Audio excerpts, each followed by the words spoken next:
In today's video, I am going to discuss about few important problems related to compound experiment in probability, and also I will discuss about Poisson trial in brief. So here, first of all, let us try to define what is the meaning of Poisson trial. As you can see, we are all aware of the criteria of random experiment, and also we know what is the meaning of sample space. Now remember, in the compound experiment chapter we have discussed about the probability of success as well as probability of failure. So here we can define Poisson trial in the following way. If possible, let us consider a certain random experiment E which is having a certain random space S. Now imagine this particular random space S can contain only two possible outcomes. One will be the success, say it will be denoted by small s, and another will be the failure, say it will be denoted by small f. Now if possible, there exists some infinite sequence of independent trials associated to the event E. Then this particular trials will be termed as a Poisson trial if we can show that the probability of success as well as probability of failure is not a fixed value or is not a constant, but varies from trial to trial. That means you are considering different trials related to the random experiment E, and if you can show that probability of success, that is small p, and probability of failure, that is small f, will vary from trial to trial, then you can say it will behave like a Poisson trial. But also you must not forget the number of trials should be infinite. That means you can consider an infinite sequence of independent trials associated to this random event, or better to say random experiment, capital E. Now to illustrate this fact, we can consider the following example. Suppose we are considering three different Poisson trials associated to the random experiment, capital E. Now if S is the event space corresponding to the random experiment E, then we can say the event space corresponding to E3, because we have taken three Poisson trials, that's why I have written E3. Then the event space associated to this compound experiment E3 can be written as S by S by S, that is S3. Or you can see in simple words SQ. So how many points are there in case of this event space? Obviously you can understand how many possible structures are there. 8 possible points will be there. Now I have listed out all these 8 possibilities by writing small u1, small u2, small u3, dot dot dot, up to small u8. Why we have 8 possibilities? Because you can see in the first case we have only success, success and success. That means in the first trial you are getting success, in the second trial you are also getting another success, in the third trial again you will get a success. But in case of u2, I have given the possibility of 2 successes and 1 failure. That means it can be achieved in the following sense: SSF. In the first 2 trials you are getting success, whereas in the last trial you are getting failure. Similarly, in the third trial you can expect it will be SFS. That means here also you can consider 2 possible successes, but you can see from the previous structure it will be little bit different in terms of its sequential arrangement. Similarly, U4 will consider failure, success, success. Then U5 will contain 2 failures, 1 possible success. U6 will also maintain the same structure. U7 will also maintain the same structure. You can easily see only difference is their appearance. Difference occur in their appearance. And in the last case, we have seen there are 3 possible failures. Say that is U8, failure, failure, failure. That is in the first trial as well as in the second trial as well as in the third trial. In each and every trial you are getting failure. Now we can assume that the probability of success corresponding to the ith trial can be taken as what? Small pi. So the associated probability for failure can be taken as what? Small qi. So that we know q and p, they are complementary. So that means p plus q is equals to 1, and hence qi should be written in the form of 1 minus pi. Now let us define the event capital AJ. What is the meaning of capital AJ? Capital AJ defines the event or denotes the event that you are getting j number of successes whenever j varies from 0 to 3. That means you can have no success at all, you can maximum have 3 successes, or you can have exactly 1 success, or even you can have 2 successes. Now suppose we are considering no successes, that means the event will be denoted by a naught. So the corresponding event point that will be supporting to this event will be what? F, F and F. That means U8. Now probability of a naught will be what? P of F, F, F. But because as per our Poisson trials definition, we know all the events are what? Independent by nature, then definitely we can say P of FFF can be written as PF into PF into PF. But PF, this is the first trial and you are getting failure. So what is the probability? Q1. Second PF, failure in the second trial, that is Q2. Third PF, failure in the third trial, that's why we have Q3. So P of A naught is Q1, Q2, Q3. Now, let us define P of A1. What is the meaning of P of A1? You are getting only one possible success. Now, identify those event points where you are getting only one success. You can see U5 contains only one success, U6 contains only one success, U7 also contains only one success. So whenever we want to write P of A1, we can consider the event points are what? P of S, F, F, then F, S, F, then F, F, S. So actually we are considering U5, U6 and U7. So here you can see I have written the same thing. But because these events are independent with respect to each other, again we can say they are also mutually exclusive by nature because there is no connection with one another. So P of SFF plus P of SFF, FSF, sorry, and then finally P of FFS. Now because they are independent with respect to each other, so we can write P of S, P of F into P of F. Similarly, next part will be PF, PS into PF. In the final part, you will get PF into PF into PS. Now you can see P of S, that means success in the first trial. So associated probability will be P1 because PI is the probability of success at the ith trial. Failure in the second and third trial, obviously you can understand it will be denoted by Q2 and Q3. By similar argument, P of F, it will be Q1, P of S, it will be P2, P of F, it will be Q3 because it is failure in the first trial, success in the second trial, and failure again in the third trial. Similarly, in the last case, PF stands for Q1, again PF stands for Q2, and the last one PS stands for P3. In a similar argument, by means of similar argument, you can also show that P of A2 can be written as what? That means you are getting two successes at the same time. That means U2, U3, U4, these are the possible event points. So here I am writing the same thing, and by means of similar argument also I can write P1, P2, Q3 because first two are successes and the third one is failure. Similarly, success in the first trial, failure in the second trial, and success in the third trial. And in the last case, failure in the first trial, success in the second trial, also success in the third trial. So in this way you can also assign what is the meaning of P of A2. And finally you can see P of A3, that is what? P of SSS. That means three possible successes will be attained in this case, and that is nothing but P1, P2, P3 because of the independent character of these event points.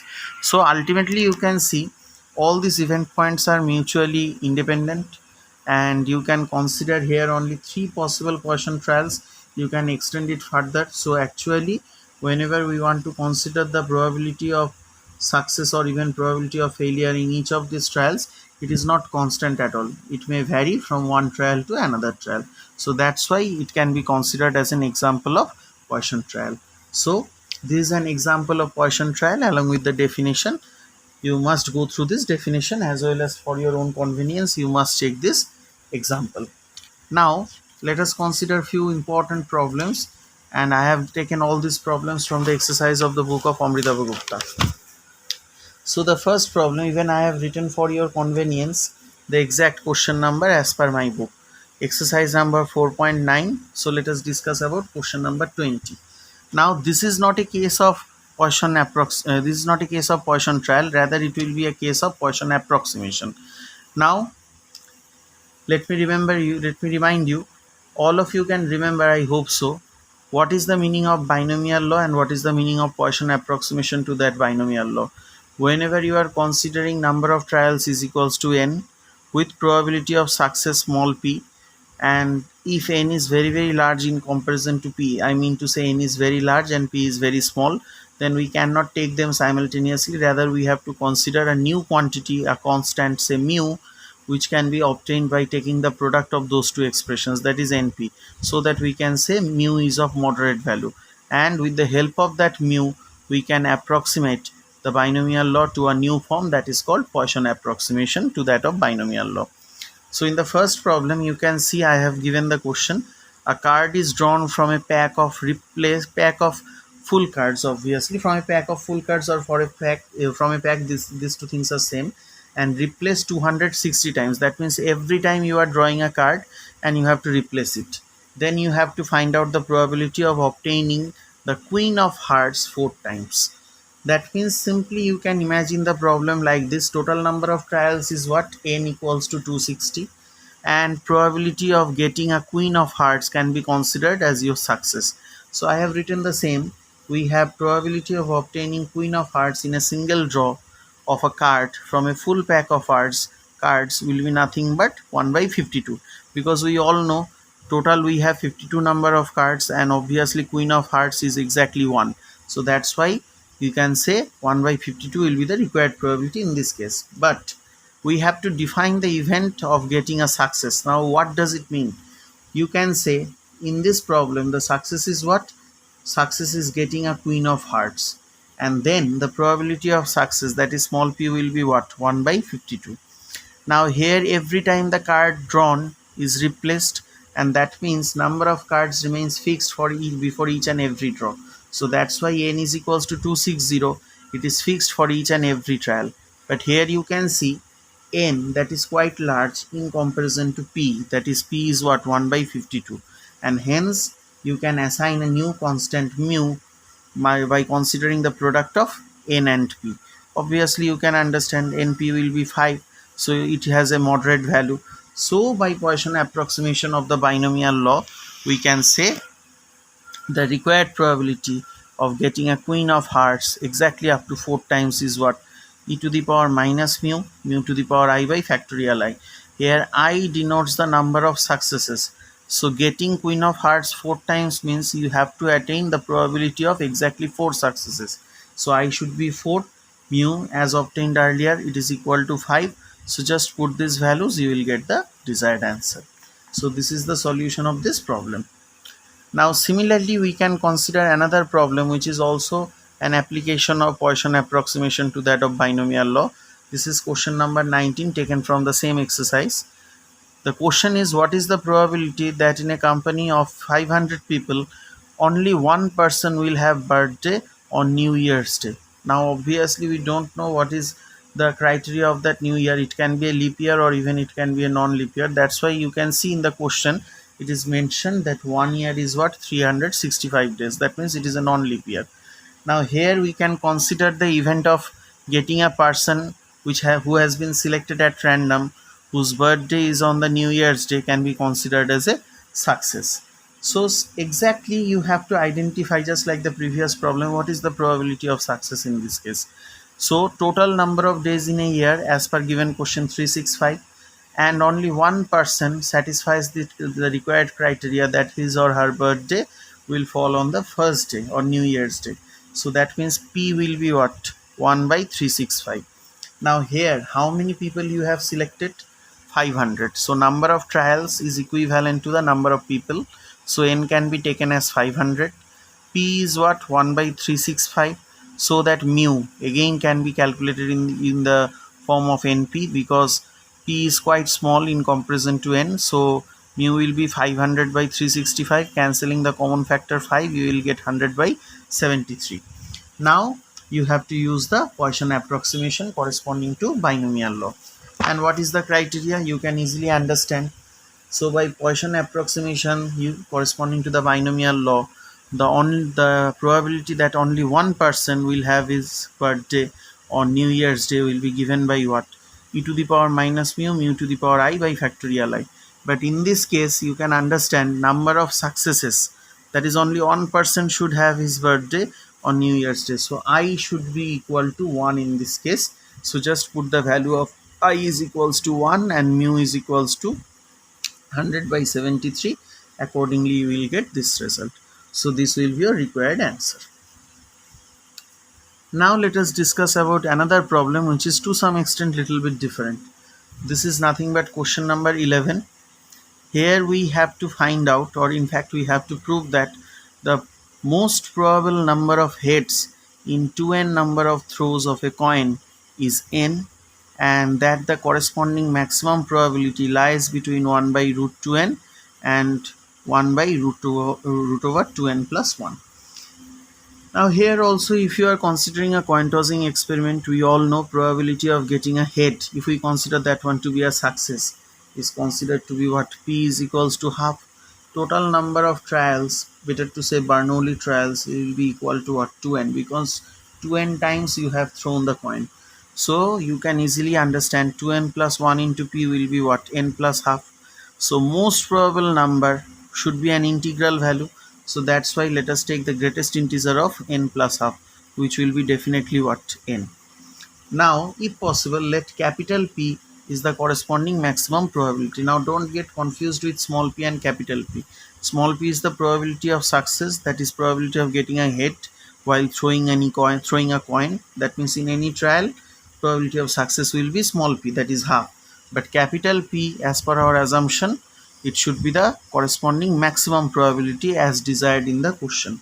So, how many trials you are considering? 2n number of trials. How many times you are expecting success? Obviously n times. So NCI p to the power I q to the power n minus I. This is the criteria for binomial law.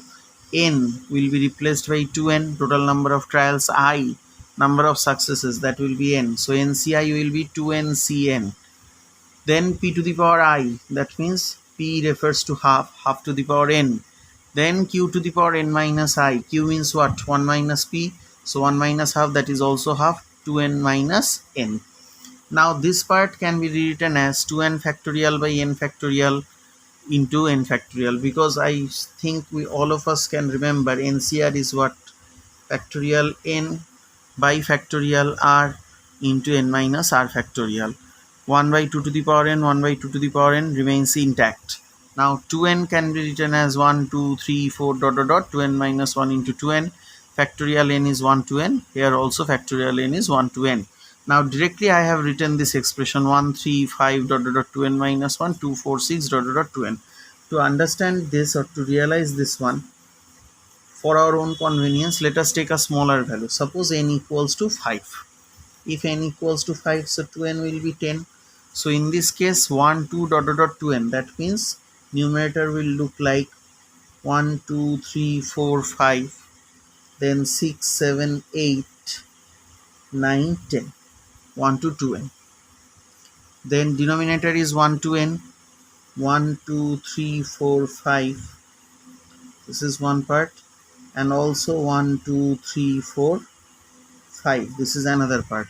Then 1 by 2 to the power n, 1 by 2 to the power n. That means 1 by 2 to the power 5 into 1 by 2 to the power 5. This is your criteria if we take n equals to 5. So this portion will be cancelled. Now you can see 2, 3, that is 6. 6 will also be cancelled. 4 to the 8. 5 to the 10. So here are two 2's, so that you can get 7 into 9. Then 2 will cancel out here. Denominator 2 to the power 5 will be modified as what? 2 cube into 2 to the power 5. So the result will look like this.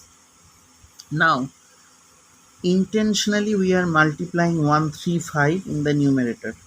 135 into 7 into 9. So in the denominator also you will get what? 135. Now what is 2 cube? 2 cube stands for 8. What is 2 to the power 5? 2 to the power 5 stands for 32. Okay. Now here you can see the numerator looks like 1357 into 9. So it is very much equal to the fact 135 dot dot dot 2n minus 1, because 2n is what? 10. So n is what? 2n minus 1. So here you can see I have written that one, 135 dot dot dot 2n minus 1. Now it's time to adjust the denominator portion. Now here you can see 32. 3 into 5 into 8. Now 32 can be written as what? 2 into 4 into 2 into 2. Intentionally I am writing this one. That means 4 2s are 8, 8 2s are 16, 16 2s are 32. So 1, 3, 5 into 7 into 9. Then first you write 2, then you write 4, then 3 into 2, that is 6, then as usual 8, then 5 into 2, that is what, 10. So here you can see we have obtained 2 into 4 into 6 into 8 into 10, that is 10 refers to 2n, so 2 4 6 dot dot dot 2n. So that's why this result can be modified in this fashion. So I have written that thing directly. Now you can easily take the help of this type of example to realize why I can write this type of expression. So I have shown this one in the rough portion. You need not to show this type of calculation in your examination. This is for your own convenience. Now to obtain the required probability, again let us take the help of inequality. Half is definitely less than 2 by 3. 3 by 4 is definitely less than 4 by 5. Just observe the pattern. Denominator, then the next time it will be numerator. Continuing in this way, 2n minus 1 by 2n should be less than what? 2n by 2n plus 1. Now p must be less than, what is p? As per your criteria, p is 1 by 2, 3 by 4, 5 by 6 dot dot dot 2n minus 1 by 2n. It must be less than 2 by 3 into 4 by 5 into 6 by 7 into 2n by 2n plus 1. Multiplying both sides by p, then you will get p square. It should be less than half into 3 by 4 into 5 by 6 into 2n minus 1 by 2n, and then 2 by 3 into 4 by 5 dot dot dot 2n by 2n plus 1. So you can see everything will be cancelled. You can see 2 2 will be cancelled, 3 3 will be cancelled, 4 4 will be cancelled, 5 5 will be cancelled. So continuing in this way, everything will be cancelled. Only 1 by 2n plus 1 will survive. So p square will be 1 by 2n plus 1, and consequently value of p will be less than 1 by root over 2n plus 1. Because probability can never be negative, no need to consider negative square root. So this is one part. Now you have to show capital P is also greater than 1 by 2 into root over n. Now to prove this one, we can consider